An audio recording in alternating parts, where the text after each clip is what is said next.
ओम शांति। आज प्रातः 9/5/66 की वाणी चल रही थी, तीसरे पेज के मध्यार्ध में बात चल रही थी। कलयुग अंत में सोना बिल्कुल नहीं रहता और सतयुग आदि में फिर सोने के महल बनावेंगे।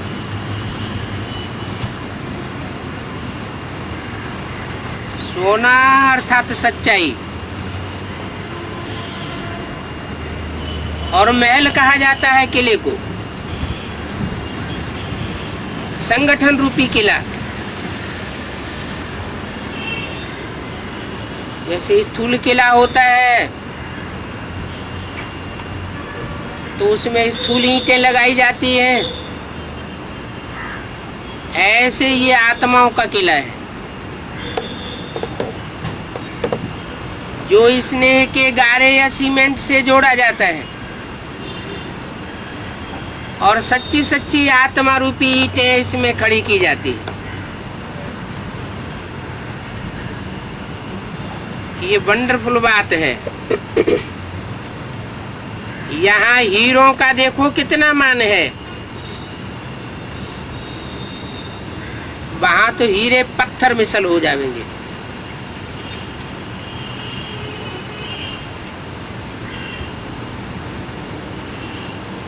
मुसलमान भी यहाँ से लूट करके अपने मस्जिदों में आदि में जाकर के लगाते हैं।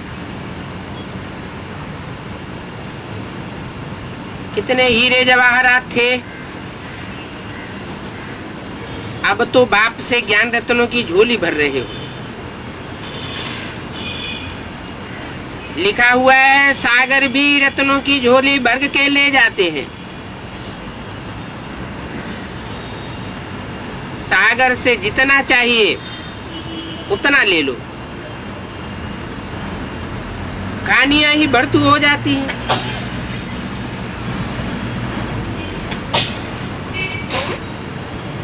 तुमने साक्षात्कार किया है, कितनी अंदर गुफाएं रहती हैं, टनों के टन ले जाते हैं। माया मच्छंदर का भी खेल दिखाते हैं। इसने देखा सोने की ईंटें पड़ी हुई हैं, ले जाता हूं। अब ये तो साक्षात्कार की बात है। नीचे आया तो कुछ भी नहीं था।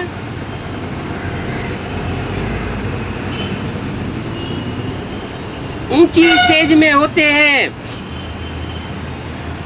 तो बहुत कुछ दिखाई पड़ता है। वहां तो सोने की ईंटों के महल बनावेंगे, तो ऐसे ऐसे ख्यालात आने चाहिए जिससे खुशी का पारा चढ़े। बाप का परिचय देना है।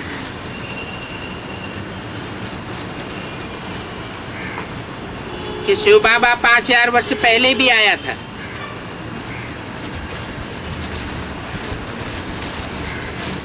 कब की बात है?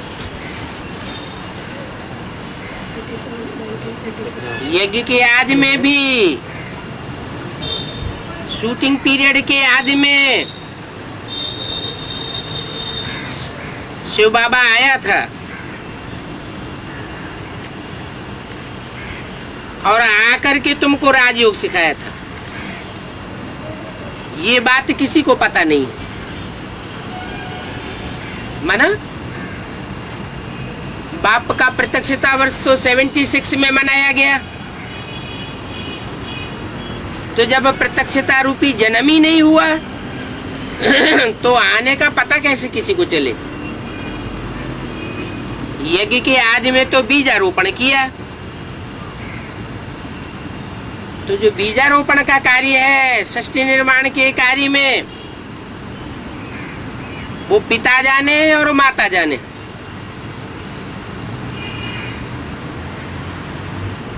बच्चे तो जान नहीं सकते, तो किसी को पता नहीं था।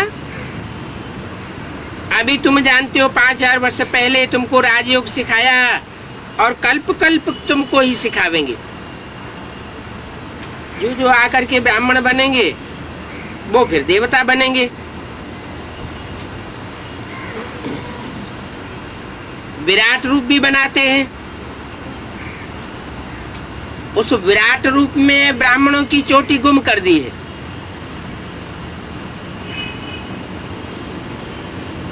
जो ब्राह्मण चोटी दिखाते हैं, अर्थात चोटी के ब्राह्मण बताए गए हैं, उनको गुम क्यों कर दिया है?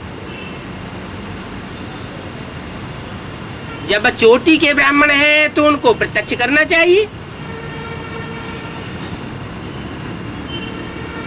फिर भक्ति मार्ग में जो विष्णु का विराट रूप बनाते हैं, उसमें चोटी को क्यों निकाल दिया? क्या कारण है? क्योंकि जो चोटी का पार्ट बजाने वाले ब्राह्मण थे,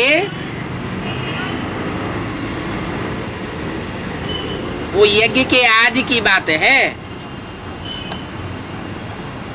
वो किसी को पता ही नहीं थी। जब कोई को पता ही नहीं है तो निकाल दिए। ब्राह्मण बहुत उत्तम कुल गाया जाता है। वो तो है जिस्मानी ब्राह्मण, और तुम हो रूहानी। तुम रूहानी ब्राह्मण सच्ची सच्ची कथा सुनाते हो। वो तो सत्यनारायण की कथा नाम रख देते हैं, लेकिन कथा झूठी होती है। कथा माने बायोग्राफी, जीवन कहानी, चौपड़ी पर लिख देते हैं सत्यनारायण की कथा, और अंदर जो सुनाते हैं पढ़ करके, वो सत्यनारायण की सच्ची कथा तो होती नहीं। लीलावती कलावती की कथा सुनाते रहते हैं। अभी बाप आकर के तुमको सच्ची सत्यनारायण की कथा 84 जन्मों की सुनाते हैं। यही सत्यनारायण की अमर कथा है। माना जो सत्यनारायण है वही अमरनाथ है। अमर कहा ही जाता है देवताओं को, जिनकी इच्छा मृत्यु होने के कारण उनको अमर कहा जाता है। तुमको अमर कथा सुनाए, अमर बनाए रहे हैं। अभी ये मृत्यु लोक खत्म होना है। ये है मृत्यु लोक। सबका घड़ी घड़ी मृत्यु होता रहता है।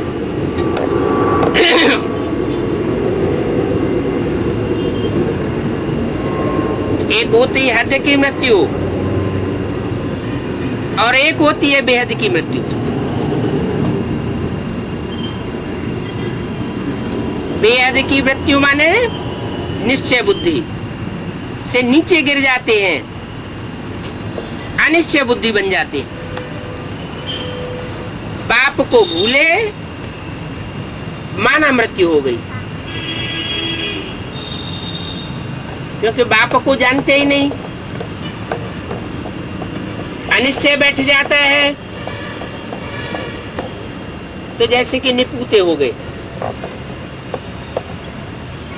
बाप कहते हैं अभी मैं तुमको लेने आया हूं।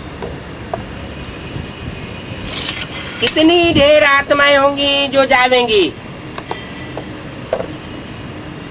आत्मा जाती है, कोई आवाज थोड़ा ही होता है।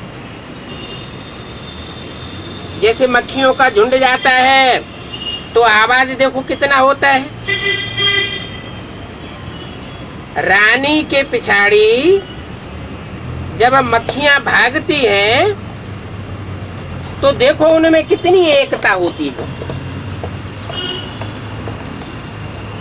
ये एकता की शक्ति कैसे आती है? प्योरिटी से एकता आती है। जहाँ प्योरिटी होती है वही यूनिटी हो सकती है, और जहाँ इम्प्योरिटी होती है वहाँ डिसयूनिटी होती है।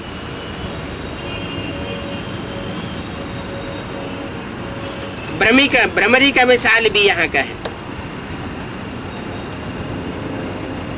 भ्रमरी कीड़े को पकड़ करके ले आती है और भूं भूं की आवाज करके उस कीड़े को आप समान बनाई देती है। तुम ब्राह्मणियां भी भ्रमरी हो,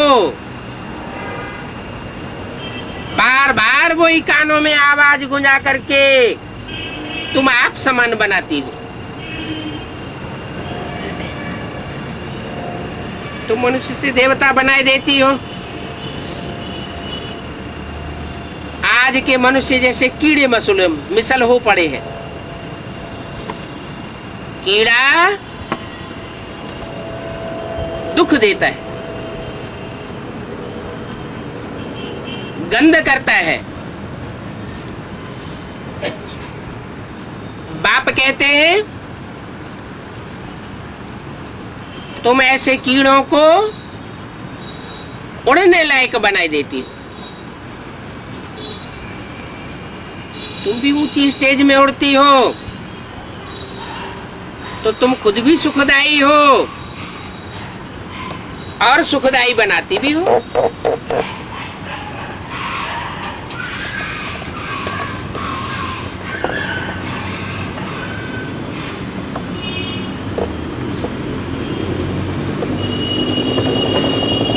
पतितों को तुम ज्ञान की भूं भूं करती रहती हो।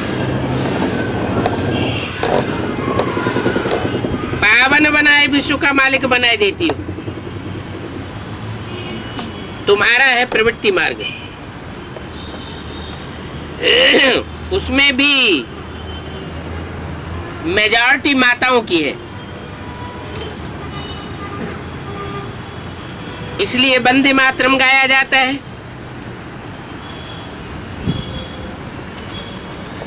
बाप कहते हैं ब्रह्मा कुमारी वो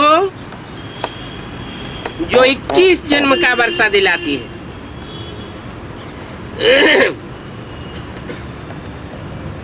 तो कितनी ऐसी ब्रह्मा कुमारी होंगी जो 21 जन्म का वर्षा दिलाने वाली हो।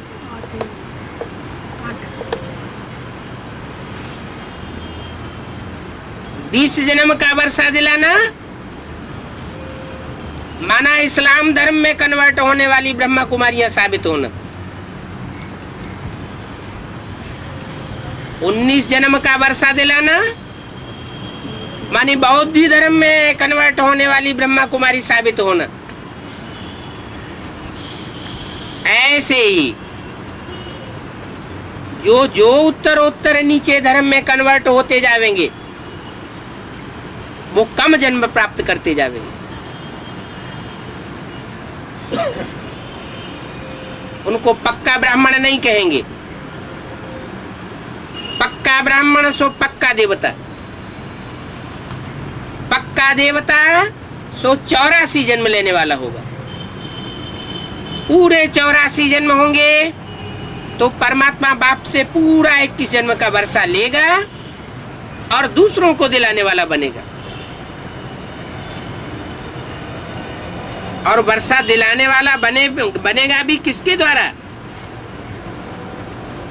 खुद भी बाप द्वारा वर्षा लेगा और दूसरों को भी बाप द्वारा वर्षा दिलावेगा। अगर खुद ही किसी देहधारी से वर्षा लेने वाला होगा तो दूसरों को भी देहधारी से वर्षा दिलाने वाला बनावेगा। यहां संगम युग में सब प्रकार की शूटिंग हो रही है। इब्राहिम से प्राप्ति करने वाले हो, इब्राहिम के आधार मूर्त से प्राप्ति करने वाले हो, इब्राहिम की बीज रूप आत्माओं से प्राप्ति करने वाले हो, वो सब कम जन्म प्राप्त करेंगे। बाप तो सदा सुख का वर्षा देते हैं। कहा ही जाता है सदा शिव, सदा का सवाल है। पूरे 84 जन्म लेने वाली आत्मा है वो सदा काल का सुख पाती है। सिर्फ आखिरी जन्म में जाकर के दुखी होती है। जो सर्विस करेंगे लिखेंगे पढ़ेंगे वो बनेंगे नवाब। राजा बनना अच्छा है व नौकर बनना अच्छा? पिछाड़ी के समय तुमको साफ मालूम पड़ जाएगा कि हम क्या बनेंगे। फिर पछतावेंगे कि हम श्रीमत पर क्यों नहीं चले। बाप कहते हैं फॉलो करो, ऐसे भी नहीं कोई एक कमरा दे देते हैं।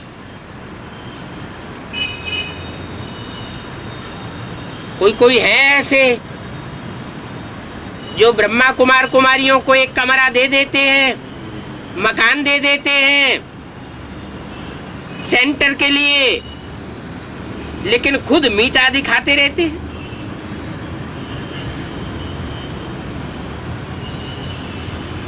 वो पुण्यात्मा बनते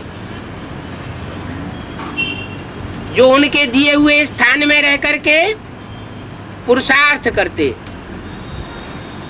वो पापात्मा बन पड़ते। तो पुरुषार्थ पर सारा मदार है।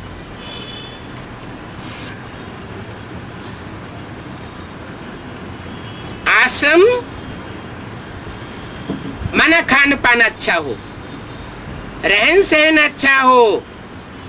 आश्रम माना सादगी हो। जो अपने घर में स्वर्ग बनाते हैं तो वो खुद भी स्वर्ग में आवेंगे। स्वर्ग में लक्ष्मी नारायण का राज्य होता है ना। तो हमारा लक्ष्य है नर से नारायण, नारी से लक्ष्मी बनना। अपने घर को हम स्वर्ग बनावे, लक्ष्मी नारायण का मंदिर बनावे। ऐसे नहीं कि कोई दूसरा स्थान अलग खरीदे और उसमें सत्संग करे। नहीं, जिनके पास एक कमरा है उसी कमरे में खाना बनाएं, उसी में सो जाएं, उसी में झाड़ू पोछा करके क्लास लगाएं। कौड़ी पाई का खर्चा किए बगैर तुम स्वर्ग के मालिक बन सकते हो। सिर्फ आशीर्वाद पर ठहरने की यहाँ कोई बात नहीं है। बाप को याद करना है, वो है सुप्रीम बाप। सुप्रीम बनाकर ही साथ ले जावेंगे। तुमको तो बहुत खुशी रहनी चाहिए। कितनी भारी लॉटरी मिलती है। बाप को जितना याद करेंगे उतना विक्रम विनाश होंगे। बाप जितना प्यारा दुनिया में कोई हो नहीं सकता, और बाप से जास्ती प्यार दुनिया में कोई कर नहीं सकता। उनको कहा ही जाता है क्या? प्यार का सागर। गाते भी हैं तू प्यार का सागर है, फिर क्या कह देते हैं? तेरी बूंद के प्यासी हम। अरे जब सागर है तो सागर में समाना चाहिए या बूंद बूंद के लिए तरसना चाहिए? समझ नहीं सकते हैं। तो तुम भी ऐसे बनो जो सागर में समाये जाते हैं, वो सागर समान बन जाते हैं। अगर किसको दुख दिया, रंज किया, तो दुख देने वाले दुखी होकर के मरेंगे। बाबा ये कोई श्राप नहीं देते हैं, ये तो असलियत बताते हैं। समझाते हैं दूसरों को सुख दो और दुख न दो। सुख देंगे तो सुखी रहेंगे। सबको प्यार करो। बाबा भी प्यार का सागर है। अच्छा, माता पिता बाप दादा का मीठी मीठी सिकिल दे बच्चों प्रति याद प्यार गुड मॉर्निंग। रूहानी बाप की रूहानी बच्चों को नमस्ते।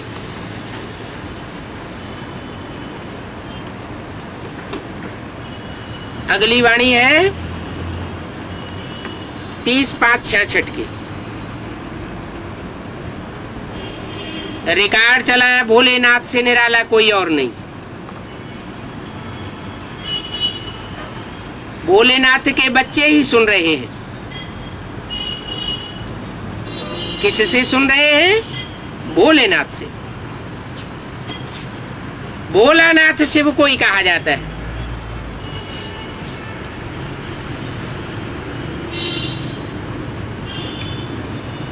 उनका नाम है शिव। किसमें प्रवेश होकर के बोला? ब्रह्मा के तन में। तो उनका क्यों कहते हैं? ब्रह्मा के बाजू में ही तो वो बिंदी सुप्रीम सोल बैठी है। फिर उनका नाम शिव है ऐसे क्यों कहा? इनका कहना चाहिए।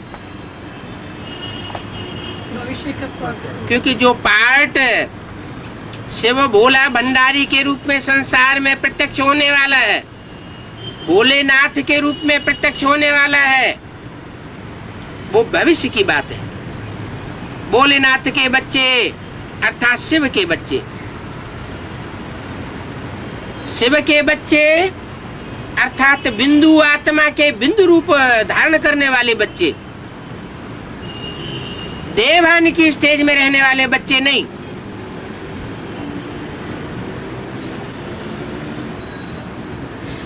आत्मा रूपी बच्चे इन कानों से सुनते हैं। अभी तुम बच्चे आत्माभिमानी बने हो। टैप पर जो बच्चे मुरली सुनते हैं तो समझते हैं शिव बाबा हमको अपना परिचय देते हैं कि मैं सभी आत्माओं का बाप हूं। जिसको तुम परमात्मा, परम पिता यानी परमात्मा कहते हो, उनको सदैव फादर ही कहते हैं। कौन कहते हैं कि वो फादर है? आत्मा ही कहती है। आत्मा को अब ज्ञान मिला है और कोई मनुष्य मात्र को ये ज्ञान नहीं है। हम आत्मा को दो बाप हैं, एक साकार बाप और एक निराकार। वो परम पिता है। कौन? निराकार बाप परम पिता है, माने पिताओं के बीच में परम है, सुप्रीमेसी है, उसका कोई पिता नहीं है। और परम पिता के बाद शब्द लगता है परमात्मा, माने जो आत्माओं के बीच में परम पाठधारी आत्मा है, हीरो पाठधारी आत्मा है, उसमें वो परम पिता प्रवेश करता है।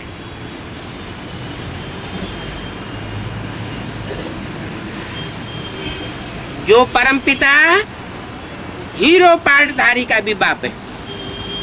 हीरो पाठधारी मनुष्य मात्र का बाप है, परंतु परम पिता का कोई बाप नहीं। ये समझानी और कोई नहीं दे सकता, बाप ही समझाते हैं। मुरली अक्षर सुनने से काठ की मुरली समझ लिया है,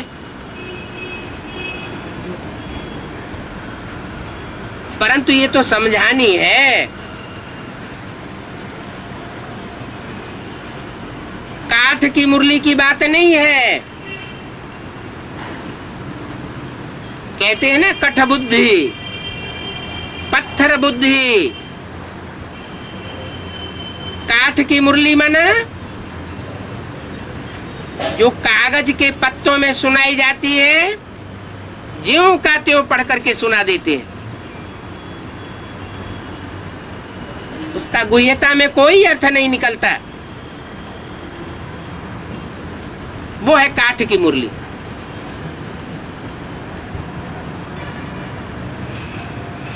परंतु यह तो समझाने की बात है। जो भी मुरली के गुह्यार्थ हैं उनकी गहराई को समझना है और समझाना है। और बाप के सिवाय कोई ये बातें बता नहीं सकता। बाप पूछते हैं, तुम जो कहते हो परम पिता, परमात्मा, गॉड फादर, वो किसके लिए कहते हो?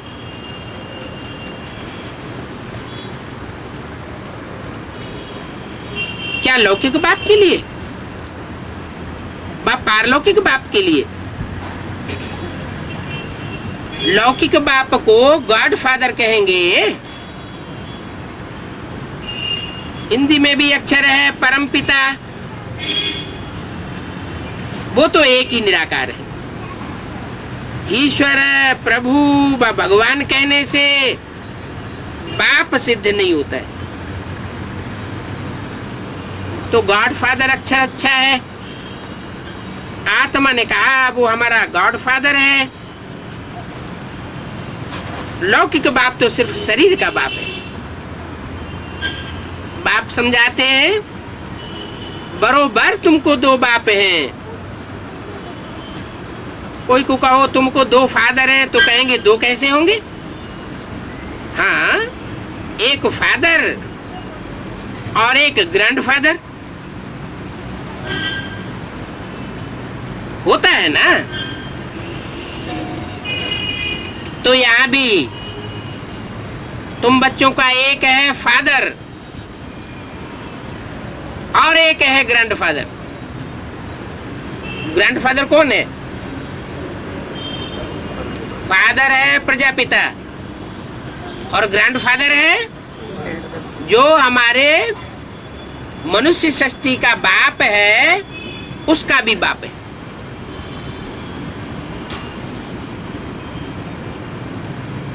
तो जरूर कहेंगे पारलौकिक फादर, उनकी ही महिमा है। प्रजापिता की कोई महिमा नहीं है। प्रजापिता का टाइटल धारण करने वाले दादा लेखराज ब्रह्मा की भी कोई महिमा नहीं है। महिमा सारी उनकी है जो सब पतितों को पावन बनाने वाला पारलौकिक बाप है। ये अभी तुम समझते हो,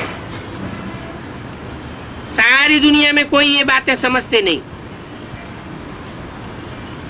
क्या बात? कि इस दुनिया में सारी मनुष्य सृष्टि पतित है,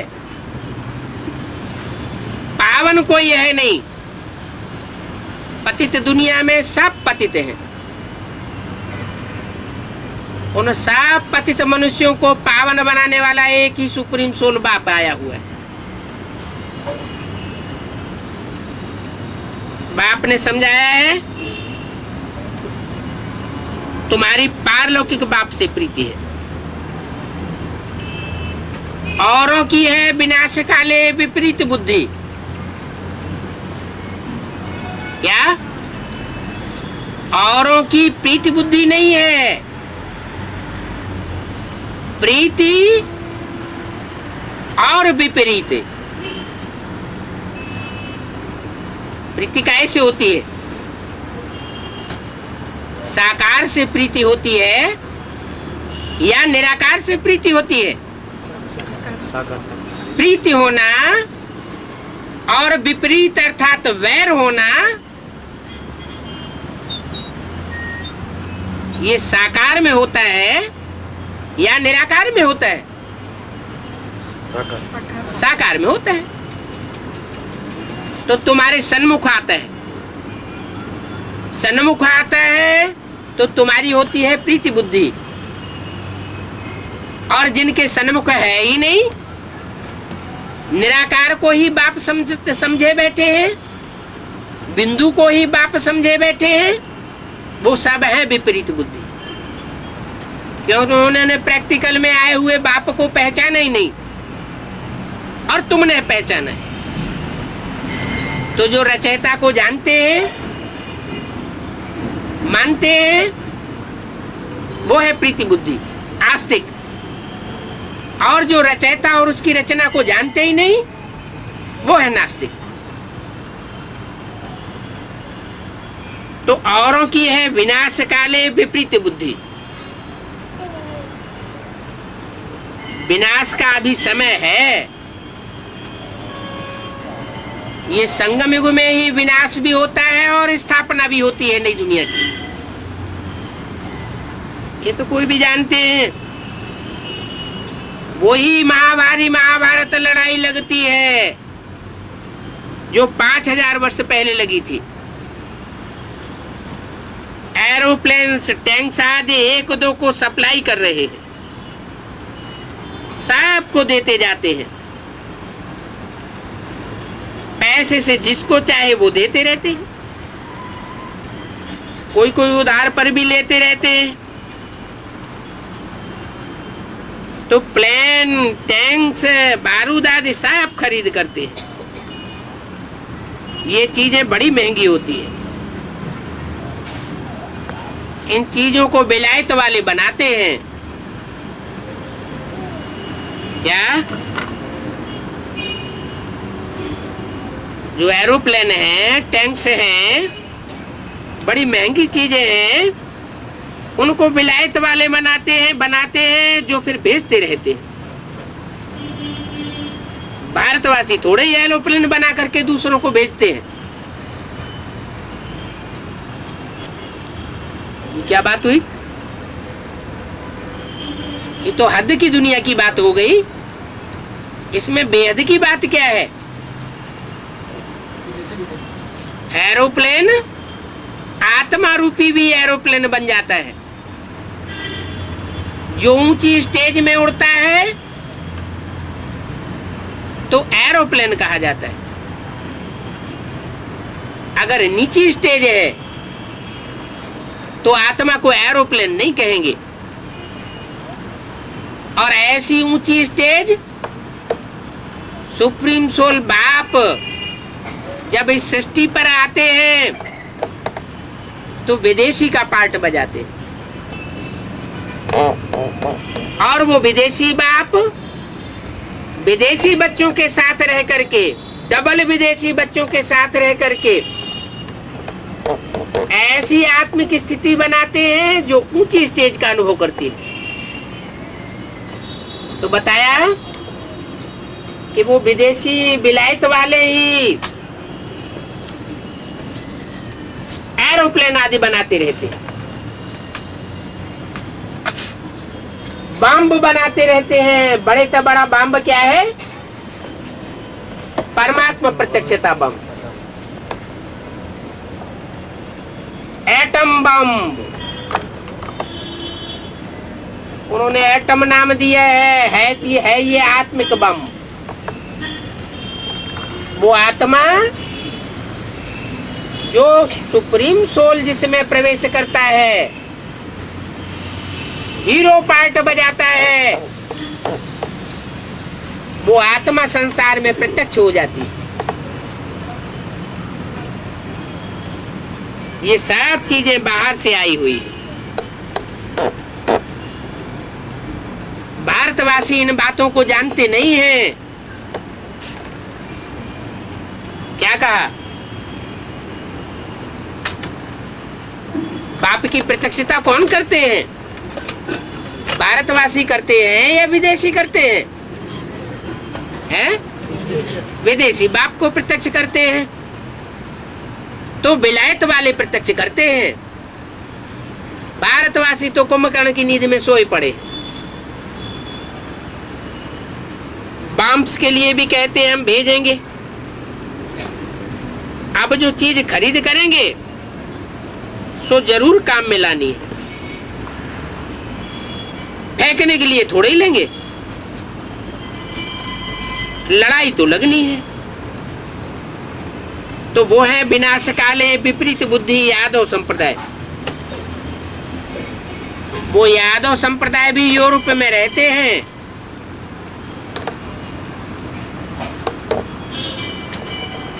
और फिर भारतवासी हैं कौरव। भारत में रहते हैं कौरव और पांडव, और वो है यादव संप्रदाय।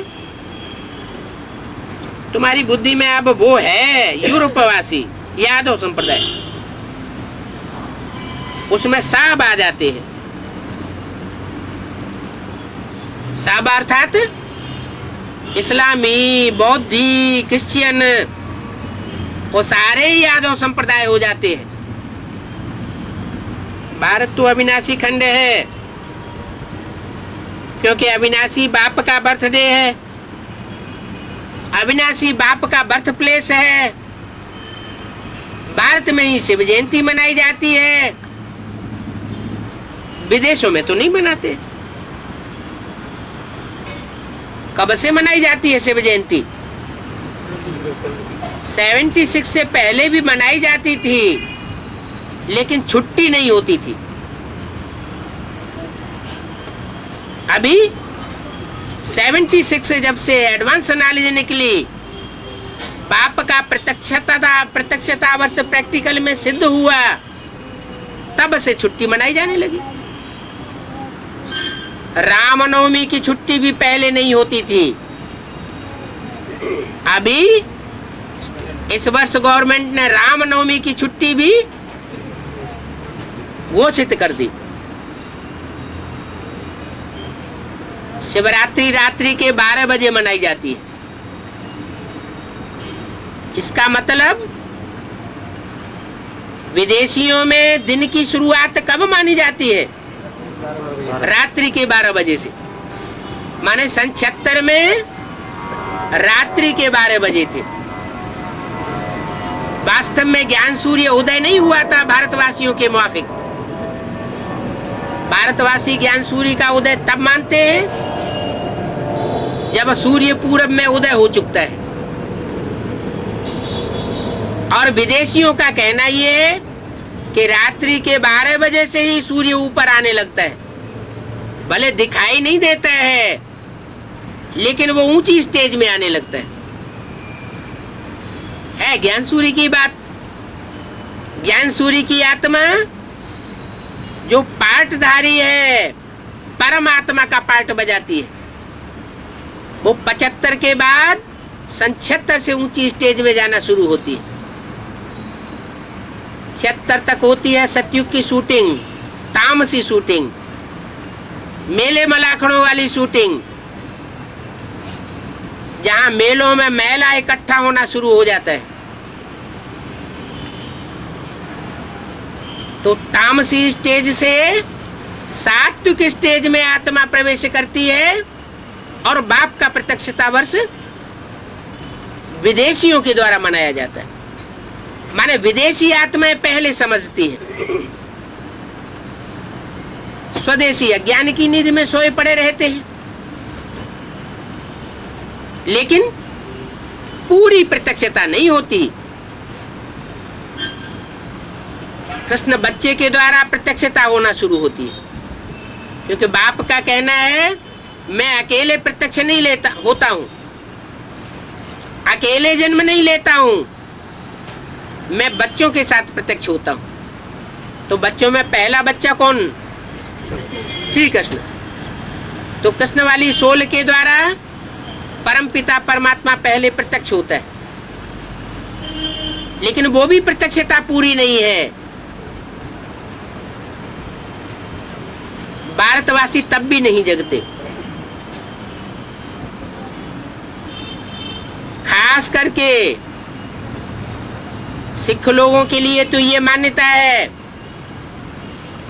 कि जब दोपहर के 12 बजते हैं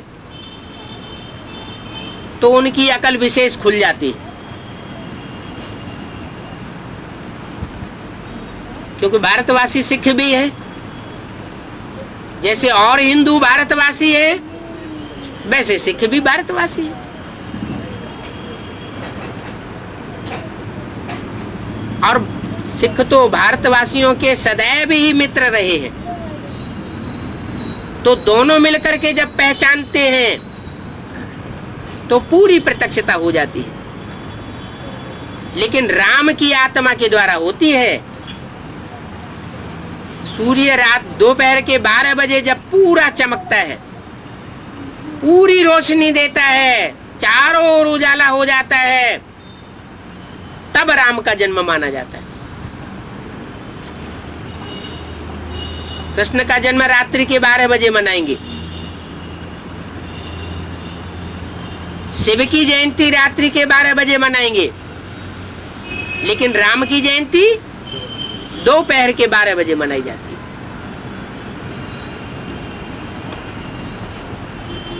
भारत अविनाशी खंड है,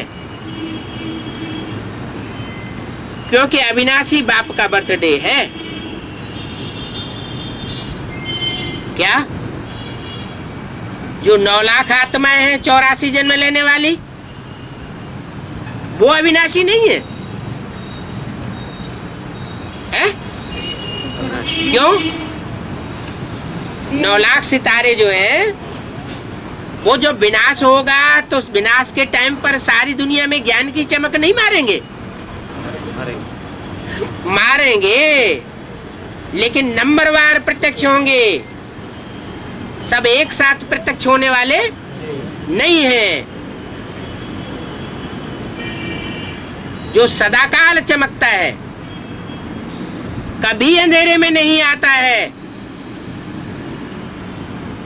जिसका अविनाशी बर्थडे है, एक दिन भी जिसका 84 के चक्र में से कम नहीं होता है पार्ट, वो है अविनाशी बाप। बाकी सबका कुछ न कुछ विनाश होता है। कुछ न कुछ समय परम धाम में आत्माएं पड़ी रहती हैं, भले पूरे 84 जन्म लेती हैं, लेकिन पूरा 5000 वर्ष इस सृष्टि पर कायम नहीं रहते हैं। तो अविनाशी बाप का ये अविनाशी बर्थडे है, अविनाशी बर्थ प्लेस है भारत। बाप आते ही तब है जब पुरानी दुनिया खत्म होनी होती है, और जन्म वहां लेते हैं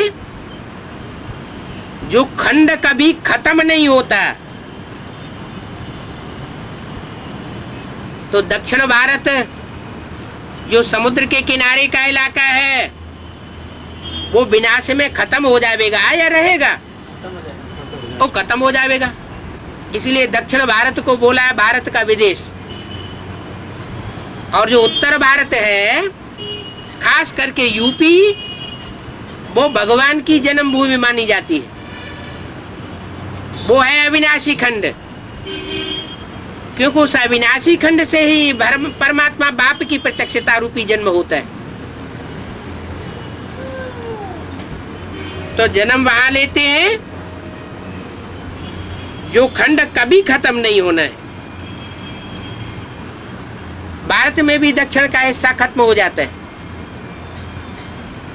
और दूसरे दूसरे जो महाद्वीप हैं, चाहे अफ्रीका हो, चाहे अमेरिका हो, चाहे एशिया हो, चाहे ऑस्ट्रेलिया हो, वो सब विनाशी धर्मखंड है। एक भारत का ही उत्तरी हिस्सा वो अविनाशी धर्मखंड होने के कारण वहां भारत की जन्मभूमि मानी वो परमात्मा की जन्मभूमि मानी जाती है। शिव जयंती भी वहां मनाते हैं, परंतु उनको ये पता नहीं है कि शिव बाबा कब आता है। किनको? उत्तर भारत वालों को ये पता ही नहीं पड़ता है। क्यों नहीं पता पड़ता है? कारण क्या है?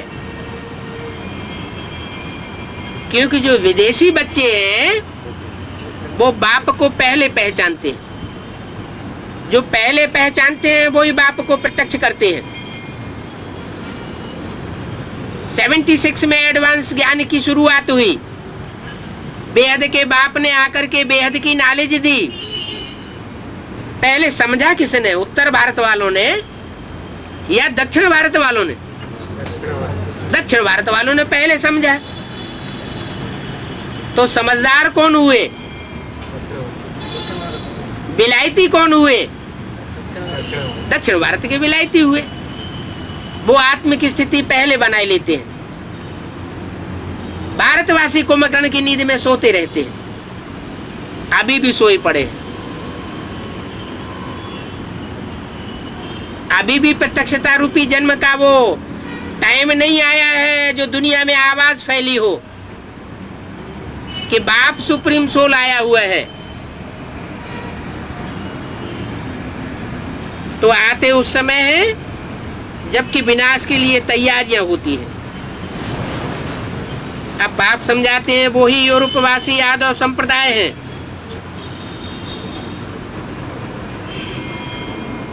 बुद्ध है, क्रिश्चियन आदि, ये सब यादववासी हैं, यूरोपवासी हैं यादव। अब बाप कहते हैं उनकी है विनाशकाले विपरीत बुद्धि, क्योंकि परमात्मा बाप को सर्वव्यापी कह देते हैं। एक व्यापी नहीं समझ पाते। अगर एक व्यापी पक्का निश्चय बुद्धि में धारण करके रखें तो मनुष्य मत पर या मन मत पर कभी नहीं चलेंगे। तुम हो विनाश काले प्रीति बुद्धि, तुम बाप को जानते हो। अभी बाप कहते हैं तुम पापात्मा बन गए हो, अभी मेरी याद से तुम पुण्यात्मा बनेंगे। क्या कहा? किसकी याद से पुण्यात्मा बनेंगे? मेरी याद से। ये मेरी याद से पुण्यात्मा बनेंगे। जिसको याद करेंगे वैसे ही बनेंगे। सुप्रीम सोल को याद करने वाले, जो सिर्फ सुप्रीम सोल को याद करते हैं, वो दूसरे धर्म में कन्वर्ट हो जाते हैं, पापात्मा बनते हैं। द्वैतवादी द्वापर युग से जाकर के जन्म लेते हैं। सतयुग त्रेता रूपी स्वर्ग में जन्म नहीं लेते, देवता नहीं बनते, पुण्यात्मा नहीं बनते, और तुम पुण्यात्मा बनते हो। क्यों? क्यों पुण्यात्मा बनते हो? क्योंकि तुम साकार बाप को याद करते हो। जो साकार बाप है वो देवताओं में महादेव कहा जाता है। देव देव महादेव। तो तुम ऊंच के ऊंचे बाप को याद करते हो। देवता कहो अथवा पुण्यात्मा कहो, दूसरा कोई ऐसे कह न सके। तुम समझते हो हमने 84 जन्म लिए, 84 जन्मों में पापात्मा तमो प्रधान बन गए। भारतवासियों ने 84 जन्म लिए। अभी नाटक पूरा होता है। अभी सभी को वापस जाना है, चाहे कोई ने 84 जन्म लिए हो अथवा कम जन्म लिए हो। तुमको बाप अभी राजयोग सिखाए रहे हैं। यह है सबका कयामत का समय, अर्थात मौत का टाइम है। बेचारे सर्वव्यापी कह देते हैं, इसलिए विनाशकाले विपरीत बुद्धि कहा जाता है। क्या कहा? अभी ब्राह्मणों की संगम की दुनिया में विनाशकाले विपरीत बुद्धि कौन है?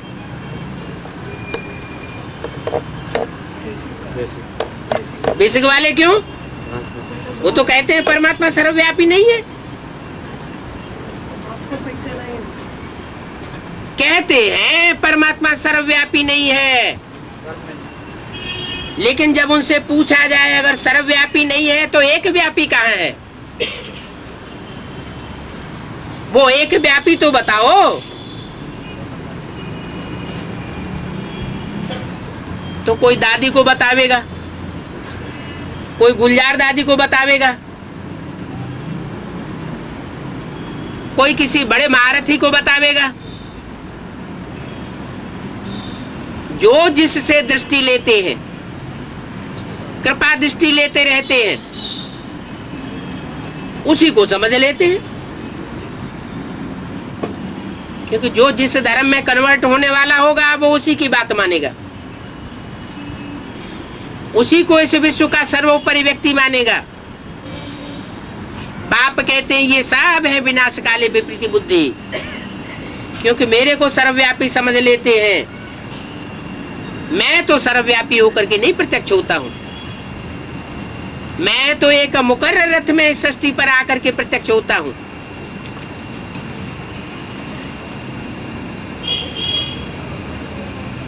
तो जो सर्वव्यापी नहीं है, एक व्यापी है, वो है रचयिता, और बाकी सब है रचना। रचना से वर्षा मिल नहीं सकता।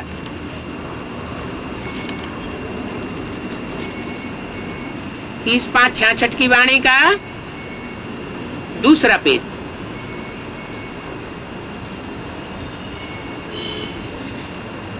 कोई को भाई से वर्षा थोड़ा ही मिलता है, वर्षा मिलता है बाप से। तो दो बाप हैं, ये अच्छी रीति समझाया जाता है। अभी तुम समझते हो श्रीमत पर जीत पहनेंगे, उनकी होगी विनाश काले प्रीति बुद्धि, और जो श्रीमत के विपरीत चलने वाले हैं उनकी विपरीत बुद्धि होने के कारण विनाश को प्राप्ति होगी। तुम्हारी तो प्रीति बुद्धि है, इसमें भी जो तीव्र गति वाले हैं, तीव्र प्रीति वाले हैं, वो बाप से प्रीति बुद्धि पूरे बनते हैं, और तो कोई की प्रीति होती नहीं है। हम बाबा से 21 जन्म स्वर्ग का वर्षा लेते हैं, तो अब बाबा ही हमको सत्य बनाते हैं, और कोई से प्रीति नहीं रखनी है। जो हमको झूठे से सच्चा बनाते हैं उन्हीं से प्रीति रखनी है। जब नया मकान बनाते हैं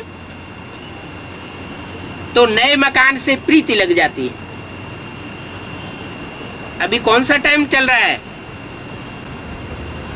अभी नया मकान बन रहा है या नहीं बन रहा है? नया मकान बन रहा है।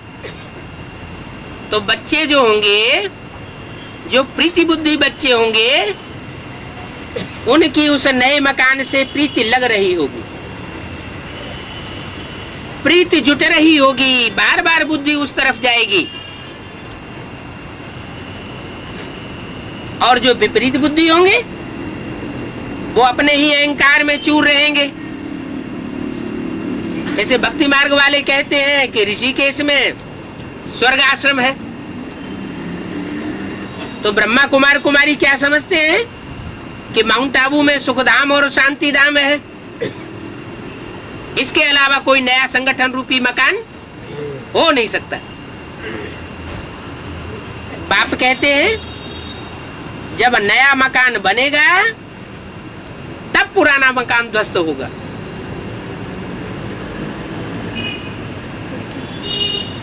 तुम्हारा बुद्धि योग नए मकान में लग जाना चाहिए, क्योंकि तुम्हारी प्रीति बुद्धि है।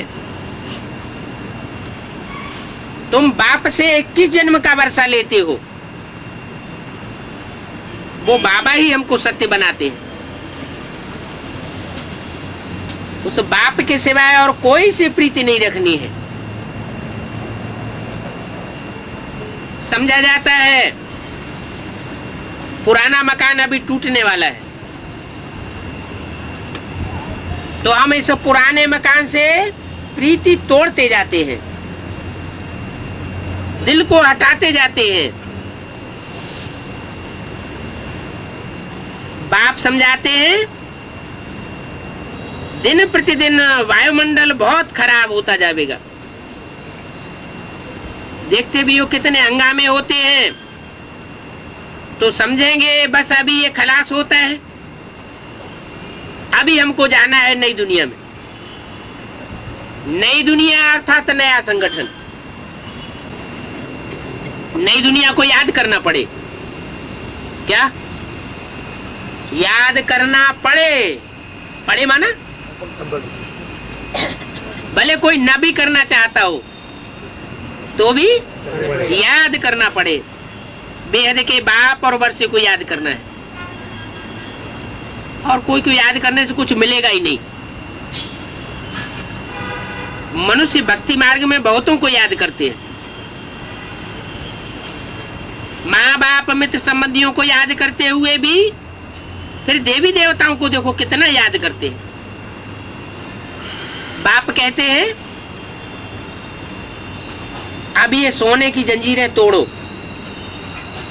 क्या देवताओं को याद करने से कुछ प्राप्ति होने वाली नहीं है, और एक बाप को ही याद करने से तुम नई दुनिया में चले जाओगे।